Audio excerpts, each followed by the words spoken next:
Hi everyone, I'm Nina Dönninger from the University of Würzburg in Germany. I present my and my co-authors' work on the topic Virtual Body Swapping, a VR-based approach to embodied third-person self-processing in mind-body therapy. My co-authors are David Mahl, Sebastian Kepler, Erik Wolf, Mario Botsch, Johann Habakuk Israel, Marc-Erich Latoschik and Caroline Wienrich. Before I start with the presentation of our research, let me ask you one question. If you were to leave your body behind, whom would you trust to step in for you in owning and controlling it? And who else would you want to be? Perspective shifts are frequently used in therapeutic scenarios. Patients create distance to themselves by taking on a different perspective in imagination or during role-playing with others. In doing so, they shift from a negative towards a more positive self-image. VR takes these methods to a new level by allowing users to meet themselves in an immersive 3D environment, allowing for virtual self-encounters and swapping between perspectives. But what are the effects of a virtual body swap?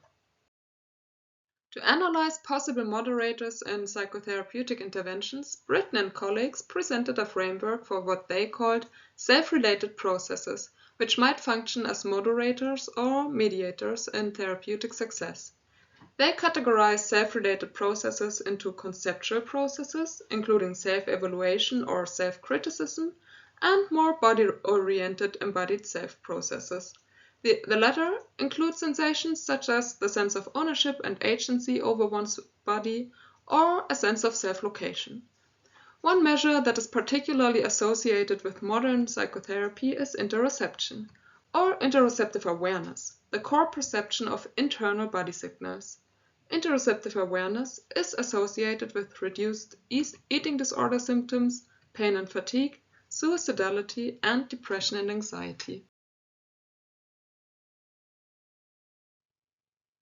There have been some studies that explored the possibility of a virtual body swap.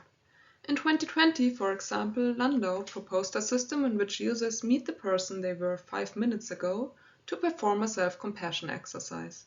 Seboya and colleagues presented a system where participants got to embody another person while seeing their own body again in a self-compassion task. Falconer and colleagues took a step into VR by allowing users to swap between an adult self and a child avatar. Finally, Slater and colleagues presented a system where users met their personalized avatar in VR in a self-counseling scenario. Regarding the processing of virtual bodies, most of these studies focused on the sense of embodiment towards the user's new avatar after the swap. They found that participants felt embodied in the experimenter, the self-avatar, or a virtual therapist. Regarding self-related processes, most of these studies focused on the conceptual self, finding effects on the user's self-compassion or self-counseling results. To complement these results, we investigate how participants perceive their personalized avatar after leaving it behind, and how they perceive their physical body in the sense of interoceptive awareness. We aim to answer the following research questions. First, does a body swap affect the sense of embodiment towards a personalized avatar? Second, do participants experience a sense of embodiment towards a non-personalized swap avatar while seeing their personalized avatar from an outside perspective? And third, does a virtual body swap affect interoceptive awareness? The system we used for our experiment includes two components. The first component is the avatar creation process. We used the body scanner of our embodiment lab, where we create personalized avatars based off a photogrammetry process, resulting in something like this. The second component of our system is the multi-user embodiment system. It allows two users, whether in the same or in a remote physical space, to embody separate avatars within the same virtual space. Our body swap interaction allows them to swap their avatars and perspectives at wish. We implemented a handshake gesture to initiate each body swap. A handshake is a symbol for consent and collaboration. Using this gesture, we could make sure that both partners consented into performing a body swap. For our evaluation, we tested a 1x2 between subjects design where 20 participants swapped their avatar with either a partner who was represented by an avatar or with a partner who did not have a visible virtual body. As visible swap avatars, we used a gender-matched avatar that was not familiar to the participants. This avatar was controlled by a human assistant experimenter who was not introduced to the participant before entering the virtual environment. In the invisible swap partner condition, we showed the swap partner's controllers before the swap to allow for a visible handshake gesture. After the swap, the participants did not have any visible body or body parts in this condition. After giving consent and avatar creation, participants answered some pre-questionnaire, including a questionnaire on body awareness in daily life and a questionnaire on self-compassion. They then entered the virtual environment. In VR, participants first embodied their personalized avatar in front of a virtual mirror. Next, the second person was introduced as a compassionate friend and was shown either in their avatar or without it. Participants were instructed to shake hands with the swap partner to initiate the body swap. After that, they got a moment to adapt to the new situation and got some time in front of the virtual mirror to get accustomed to their new appearance. They then performed a guided meditation based on the compassionate friend meditation of Neff and colleagues. After that, participants initiated another body swap back into their personalized avatar and then left the virtual environment. We assessed the participants' sense of embodiment toward their personalized avatar directly before the second person appeared, using the Virtual Embodiment Questionnaire by Ruth and Latoshik, which assesses virtual body ownership, agency over an avatar, and feeling changes in one's body scheme during embodiment. We additionally assessed the VEQ Plus questions by Fiedler and colleagues, who additionally include items for measuring perceived self-similarity, self-attribution, and self-location. After that, we assessed the user's interoceptive awareness using the State Mindfulness Scale by Tanay and colleagues. We specifically focused on the items noticing of external body cues, noticing of internal body cues, body listening, attention regulation, and virtual attention. After the body swap, we again assessed the user's sense of embodiment towards their personalized avatar, and this time also towards the swap avatar. Again, we tested their interoceptive awareness. Comparing the pre- and post measures of sense of embodiment regarding the personalized avatar, the results were as follows. We found a reduced sense of agency after the swap and a tendency regarding the perceived self-location, indicating a reduction in bottom-up processes of sense of embodiment. In addition to that, we found a reduction in self-similarity, but no reduction in other measures of self-identification, such as virtual body ownership change or self-attribution.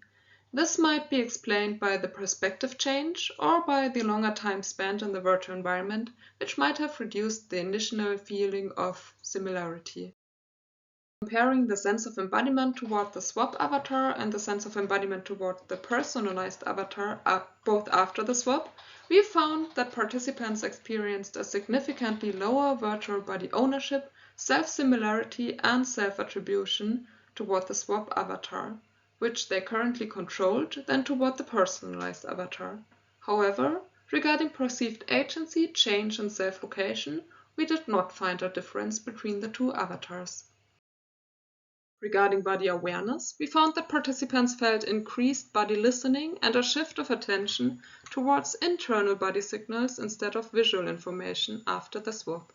In addition to that, we found a positive relationship between virtual body ownership and agency towards the personalized avatar and body awareness.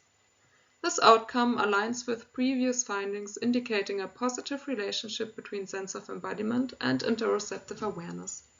Our pre-post results on interoceptive awareness, so our swap effect, contradict the assumption that embodying avatars might reduce interoceptive awareness due to distraction or increased workload.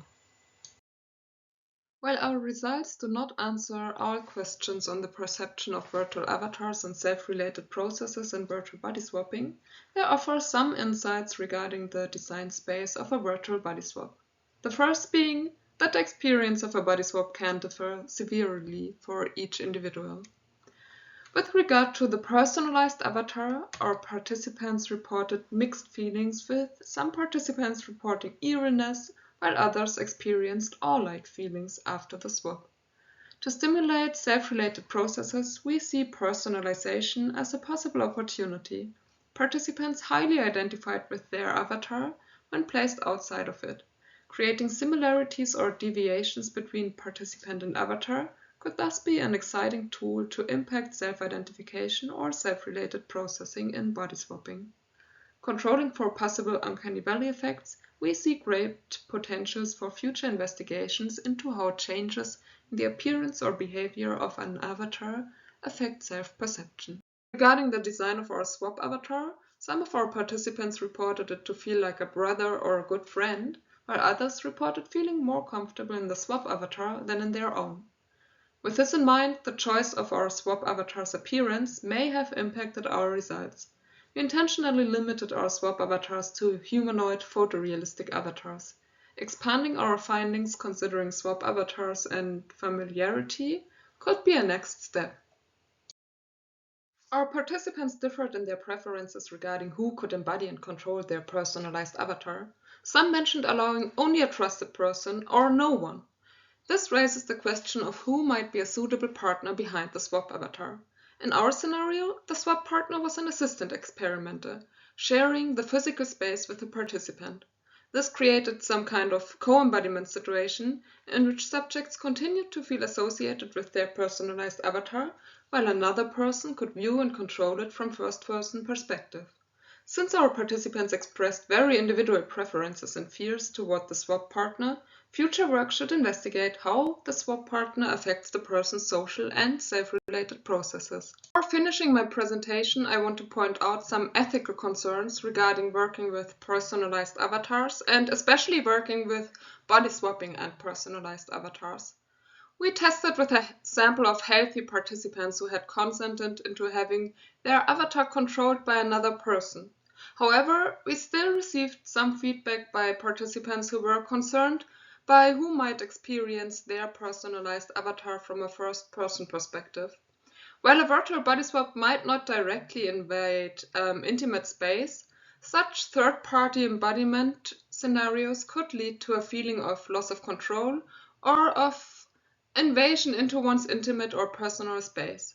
Thus, for future work, we plan to explore how body swaps might affect participants' feeling of comfort and how we can create a virtual safe space to avoid adverse emotions. Here's a list of the references used in this presentation. In summary, in our paper, we present a distributed body swap system allowing for real-time perspective switches. We contribute new insights into the sense of embodiment, virtual reality perspective taking, and self-related processing. And finally, we discuss the design space and ethics of virtual self-encounters and body swapping. On behalf of my co-authors, I want to thank everyone for your attention.